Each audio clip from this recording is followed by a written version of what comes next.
Emне өлгөнгө тиешет. Колунда жогу жоктой койсун. Жогун бары бардай койсун. Илгертен кыргыз деген, илгертен өлгөндү кастарлап, кошогун коштуруп жердин түбүнөн алып келип, ошону тазалап туруп койгон. Өлгөн адамга ыйлабай калдык. Кеткен расходко ыйлап калдык да. Мал союш керек, акча барбы? Эч нерсе сойбой эле койгула. Чыгымдын кереги жок. Мыйзамды билесиз да.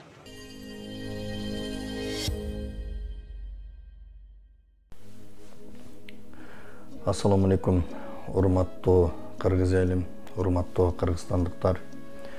Акыркы учурда кыргыз элибиздин каада салттарына өзгөртүүлөр,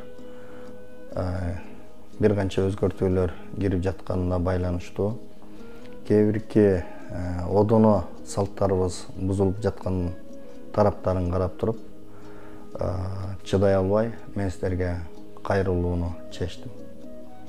Урматтуу кыргыз элим, урматтуу кыргызстандыктар, ар бир эл, ар бир улут өзүнүн салты менен, өзүнүн каада салттары менен бийик деп түшүнөм. Ошондуктан урматтуу кыргыз элим, биз дагы өзүбүздүн кыргыздын жазылбаган мыйзам менен жашап келген элбиз, каада салттарыбыз менен бийикпиз деп түшүнөм. Ошого карабастан бүгүн акыркы учурларда биз салттарыбызга бир канча өзгөртүүлөрдү мажбур түрүндө киргизип атканы бул туура эмес деп мен эсептейм. Анткени өзүңүздөр көрүп турасыздар, бүгүн элдик талкууда турган мыйзам жогорку кеңештен өтүп, мыйзам катары таанылы элек учурунда эле, бирок айылдарда кадимгидей эле ушул мыйзамдын үстүндө иштеп атышат да. Мен мынтип айтат элем, ар бир кыргыздын жазылбаган мыйзамдарын өзгөртүүдө сөзсүз түрдө элге кайрылып, элге түшүндүрүү иштерин жүргүзүп, андан соң анан жазылбаган мыйзам катары гана элге таңууласак жакшы болмок. Бүгүн биз жазылган мыйзам катары адам каза болгон жерлерге жандыктарды союуга тыюу салдык. Туура. Шариятта бул туура деп эсептелет. Бирок ар бир эл, ар бир улут өзүнүн салты менен бийик. Биз ар бир каада салтыбызды өзгөртөөрдө биз эл арасында талкууларды жүргүзүп, ошонун жыйынтыгы менен анан салттарыбызга өзгөртүү киргизсек болот. Мен ушул сөздөр менен бир тарыхыбыздын барагында жазылган Жүсүп Абдрахманов атабыздын бир окуясын айтып бергим келип турат. Жүсүп Абдрахманов атабыз Ленин менен жолуккан учурунда Ленин сураган экен: силер тарапта элдик чогулуштар, жыйындар кайсыл тилде өтөт жана көпчүлүк эл кайсыл тилди түшүнөт деп. Мына ошондо Жүсүп Абдрахманов атабыз айткан: биз жалпы элибиз кыргыз тилде сүйлөйт, бирок чогулуштарыбыз, жалпы эле жыйындарыбыз орус тилинде өтөт деп. Мына ошондо Ленин айткан: жок, силер көпчүлүк түшүнгөн тилде чогулуштарды өткүлө деп. Мен бул сөз менен айткым келгени, бүгүн Кыргызстанда жашап жаткан көпчүлүк эл эмнени каалап турат. Мына ошого жараша жанагы сөзүн башында айткан каада салттарды өзгөртсөк болот. Бүгүн 4 адам чыгып сүйлөп койсо, кат сабаты бир аз жоюлган адам болуп, кичине телефонду таанып калган адам болуп, отуруп бир-эки жерде сүйлөп, жарыялап койсо, ошону аябагандай бир чоң проблема катары көрүп, бүгүн салтыбызга өзгөртүү киргизип атабыз. Биз кыргыз эли адам каза болгон жерге кошуналар менен эле жерге берип кое албайбыз.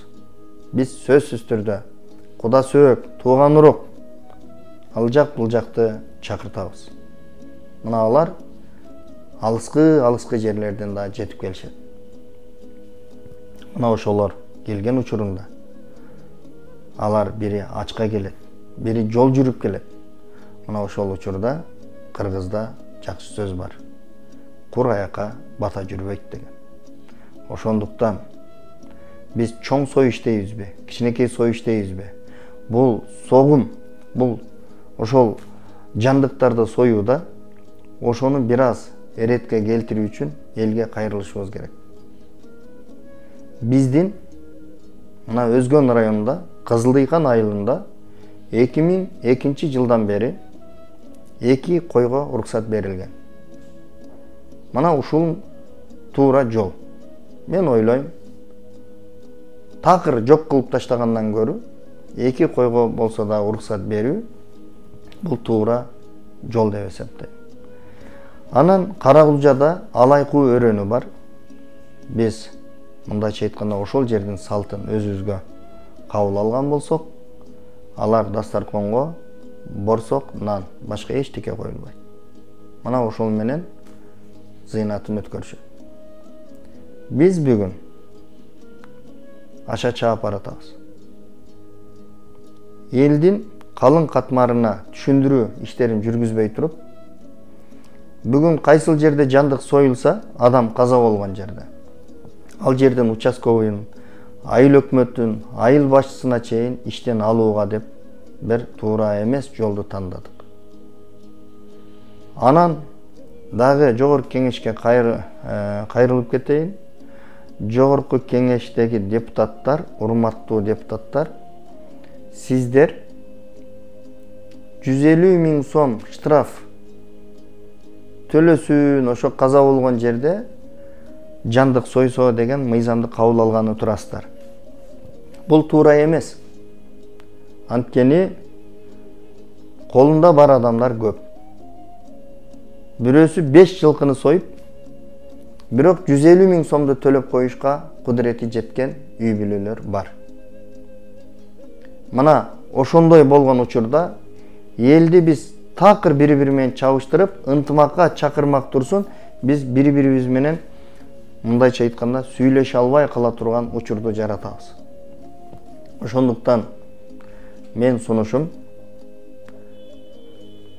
ар бир адам өз мээнети менен тапкан дүнүйөсүн өзүнүн эркине коюшубуз керек.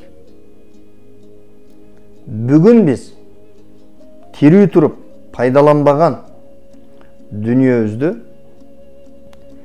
эртең бир учур келет, такыр бирөөлөр пайдаланып кетиши мүмкүн. Буга далил катары бүгүн Россия менен Украинанын ортосундагы болуп жаткан чыр-чатак далил болуп берет. Алар дагы керек болсо туулган күнүн дагы өткөрбөй жыйнаган дүнүйөсү бүгүн талада калды. Ошондуктан тапкан дүнүйөбүздү туура багытта иштетип, туура багытта колдонуп калалы деген сунушту айткым келет. Каза болгон жерде такыр эле бардык жандыктарга тоскоол кылбастан, жок дегенде 2 койго уруксат берилиш керек. Бир туугандар, бири-бирибиз менен кайгы басып турган жерге келип чыр чыгарганды токтотолу. Кээ биркилер бир эле адам каза болгон жерлерде эмес, тойлорго да каршы чыккандар пайда боло баштады. Биз жакабызды кармап тооба кыла турган мезгилдебиз. 2 адам отуруп тынч чай иче албаган мамлекеттерди көрүп атабыз. Туура шарият ислам жолундагы кээ бирки түшүнбөстүктөр болгон. Бир учурларда кыргыздын салты болгон улак чапса болбойт, бул арам дегендер чыккан. Бир учурларда кыргыздын кылымдан бери ичип келаткан кымызы бул арам деп ичилбей койгон молдокелерибиз болгон. Бирок бүгүн анын баардыгы артта калды.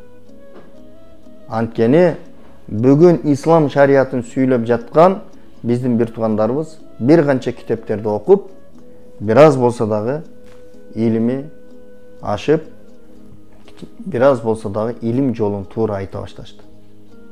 Бир учурларда намаз окуган адам намаз окубаган адам менен учурашкан эмес. Анткени сен таарат албайсың, сен тааратсызсың деп учурашпай койгон молдокелер болгон. Ошондуктан мен ислам шариятына каршы эмесмин. Каза болгон жерде мал сою дегеле жандыкты союга мен союлсун же союлбасын деп айта албайм. Кыргыздын өзүнүн салтына койгула. Мен ушуну айтам. Кыргыздын кылымдан бери келаткан салтына коюп бергиле. Биз ушул салтыбызга тийишпейли. Кой соёбу, эчки соёбу, тоок соёбу, балким бодо соёбу, жылкы соёбу, мен аны айта албайм. Бирок кыргыздын салтына тийишпегиле. Мен бийлик ээлерине, ошондой эле кээ бирки молдокелериме, ошондой эле жогорку кеңештин депутаттарына кайрылам. Кыргыздын салтын салт боюнча сактап калууңуздарды суранам. Ар бир эл салты менен бийик. Мен силерге кайрылуум, кыргыз элим. Салтыбызды сактап калалы.